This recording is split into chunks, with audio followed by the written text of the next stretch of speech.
You want to know something that surprises a lot of parents? A child can be a great reader of words. They could read every page effortlessly in a text, but still not understand what they're reading. Today, I'm going to talk to you about comprehension and how important it is to have background knowledge before you start reading about a topic. Imagine being handed an article about deep sea fishing techniques, but you've never been on a boat and you don't have any fishing vocabulary. You can read every single word on the page, however, you're not understanding what you're reading. That's what it feels like for a child to read something that they don't have any background knowledge on. So think of your child's brain like it's covered in tiny pieces of Velcro. The more knowledge they have on a topic, the more hooks there are for new learning to grab onto. Without those hooks, the new learning and the new knowledge just kind of slides right off. So if we want new learning to stick, we need to activate our background knowledge before we start reading about a topic. And I'm going to show you one of the ways that I did this with my second graders in the years prior, and they had a lot of fun with it. Okay, so this resource is from fcrr.org, the Florida Center of Reading Research, or Research for Reading, one of the ways, fcrr.org. And they have tons and tons of free resources categorized by all the different areas of reading. And they're just really great. They're evidence-based. We use them all the time here at PES.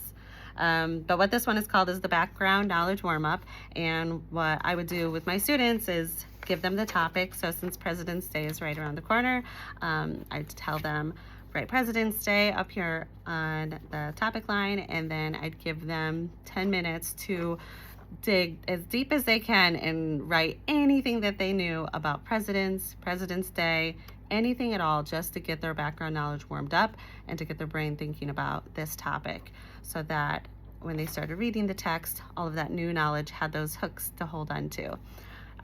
They loved doing this. They really got creative with trying to fill out all of the boxes, and this is something that you could do at home. This text that I have here, I just printed it from readworks.org. Super great website. It's a nonprofit. It's free for anyone with an account. And it just has tons and tons of articles that are just amazing for knowledge building.